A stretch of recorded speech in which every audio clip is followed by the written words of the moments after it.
Hi all, ಎಲ್ಲರಿಗೂ ನಮಸ್ಕಾರ. ಇವತ್ತು ಟ್ರಾಮಾ ಸೀರೀಸ್ ಡೇ 5. ಇವತ್ತಿನ ಫಿಯರ್ ಆಫ್ ಫೇಲಿಯರ್. ಸೊ ಏನಿದು ಫಿಯರ್ ಆಫ್ ಫೇಲಿಯರ್? ನಾವು ಫೇಲ್ ಆಗ್ಬಿಡ್ತೀವಿ, ಯಾವ್ದಾದ್ರು ಒಂದು ಹೊಸ ಕೆಲಸ ಮಾಡಿದ್ರೆ ಅದು ಫೇಲ್ ಆಗ್ಬಿಟ್ರೆ. ಸೊ ಈ ಫಿಯರ್ ಒಂದು ಟ್ರಾಮಾ ರೆಸ್ಪಾನ್ಸ್. ಇದು ತುಂಬಾ ಜನರನ್ನ ತುಂಬಾ ಸೆನ್ಸಿಟಿವ್ ಆಗಿ ಮಾಡಿಬಿಡುತ್ತೆ, ಮತ್ತೆ out of the box think ಮಾಡಕ್ಕೆ ಬಿಡ್ತಾ ಇರೋದಿಲ್ಲ. ತುಂಬಾ ಮೀಡಿಯೋಕರ್ ಲೈಫ್ ಅಲ್ಲಿ ಇರ್ತಾರೆ, ಫ್ರಸ್ಟ್ರೇಷನ್ ಇರುತ್ತೆ, ತುಂಬಾ ಸ್ಟ್ರೆಸ್ಫುಲ್ ಆಗೂ ಇರುತ್ತೆ. ಬಿಕಾಸ್ ಅವ್ರಿಗೆ ಯಾವಾಗ್ಲೂ ಔಟ್ ಆಫ್ ದಿ ಬಾಕ್ಸ್ ಮಾಡ್ಬೇಕು ಅಂತ ಆಸೆ ಇದ್ರು ಆ ಫಿಯರ್ ಆಫ್ ಫೇಲಿಯರ್ ಕಾಡ್ತಾ ಇರುತ್ತೆ. ಎಲ್ಲಿಂದ ಬಂದಿದೆ ಈ ಟ್ರಾಮಾ ಪ್ಯಾಟರ್ನ್? ಸೊ ಒಂದು ಚೈಲ್ಡ್ಹುಡ್ ಇಂದ ಬಂದಿರಬಹುದು.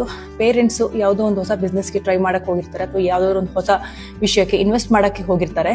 ಸ್ಟಾರ್ಟ್ಅಪ್ ಆಗಿರ್ಬೋದು, ಅವ್ರದೇ ಬಿಸ್ನೆಸ್ ಆಗಿರಬಹುದು. ಕೈ ಸುಟ್ಕೊಂಡಿರ್ತಾರೆ, ಅವರಿಗೆ ಆ ಬಿಸ್ನೆಸ್ ಕೈ ಎತ್ತಿರೋದಿಲ್ಲ, ಅವರಿಗೆ ದುಡ್ಡನ್ನ ಕಳ್ಕೊಂಡಿರ್ತಾರೆ, ಫೈನಾನ್ಷಿಯಲ್ ಸ್ಟ್ರೈನ್ ಆಗಿರುತ್ತೆ, ಫ್ಯಾಮಿಲಿ ನಡೆಸೋದು ಕಷ್ಟ ಆಗ್ತಿರುತ್ತೆ. ಅವರು ಮಾತಾಡ್ಕೊಳ್ಳುವಂತಹ ಕಾನ್ವರ್ಸೇಷನ್, ಎಂತ ಕೆಲಸ ಮಾಡಿದ್ವಿ, ಸುಮ್ಮನೆ ಇದ್ದಿದ್ರು ಆಗ್ತಿತ್ತು, ಇದು ಮಾಡಿ ಕೈ ಸುಟ್ಕೊಂಡ್ಬಿಟ್ವಿ, ಈ ತರ ಆಗುತ್ತೆ ಅಂತ ಗೊತ್ತೇ ಇರಲಿಲ್ಲ. ಸೊ ಫೈನಾನ್ಷಿಯಲ್ ಸ್ಟ್ರೈನ್ ಆದಾಗ ಇದೇನಾಗುತ್ತೆ, ಮನೇಲಿ ಸಣ್ಣ ಸಣ್ಣ ವಿಷಯಕ್ಕೆ ಫೈನಾನ್ಷಿಯಲ್ ಸ್ಟ್ರೆಸ್ ಆಗ್ತಾ ಆದಾಗ ನಿಮಗೆ ಏನಾಗುತ್ತೆ, ಪ್ಯಾಟರ್ನ್ ಫಾರ್ಮ್ ಆಗುತ್ತೆ.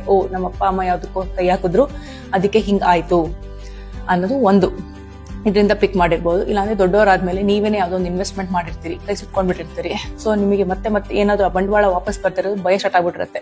ಏನು ಮತ್ತೆ ಹೀಗೆ ಆಗ್ಬಿಟ್ರೆ ಏನು? ಫಿಯರ್ ಆಫ್ ಫೇಲಿಯರ್ ಅನ್ನೋದೊಂದು ಮೆಂಟಲ್ ಪ್ಯಾಟರ್ನ್.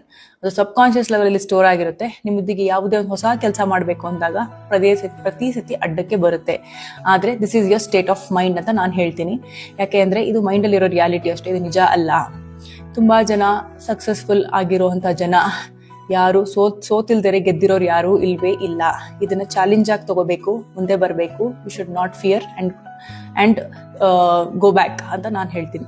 ಸೊ ಒಂದೇ ಒಂದು ಟಿಪ್ ಕೊಡ್ತೀನಿ, ಏನ್ ಮಾಡಬಹುದು ಅಂತ ನೋಡಿ. ತುಂಬಾ ಸಕ್ಸಸ್ಫುಲ್ ಆಗಿರುವಂತ ಯಾವ್ದಾದ್ರು ವ್ಯಕ್ತಿ ನೀವು ಅಡ್ಮೈರ್ ಮಾಡಂಗಿದ್ರೆ ಅವ್ರನ್ನ ರೆಫರೆನ್ಸ್ ಆಗಿ ತಗೊಳ್ಳಿ, ಅವ್ರ ಬಯೋಗ್ರಫಿ ಓದಿ, ಅವರು ಯಾವ್ಯಾವ ಸ್ಟೇಜ್ ಇಂದ ಹೋಗಿ ಇವಾಗ ಸಕ್ಸಸ್ಫುಲ್ ಆಗಿರ್ತಾರೆ ಅನ್ನೋದನ್ನ ತಿಳ್ಕೊಳ್ಳಿ.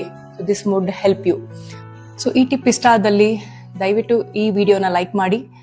ಇಲ್ಲ ನಮಗೆ ಆಗ್ತಾ ಇಲ್ಲ, ನಮಗೆ ಹೆಲ್ಪ್ ಬೇಕು, so we are not able to overcome on ourselves ಅಂದ್ರೆ you can take a help of a coach. Help ಅಂತ ಕಮೆಂಟ್ ಅಲ್ಲಿ ಟೈಪ್ ಮಾಡಿದ್ರೆ I will get in touch with you.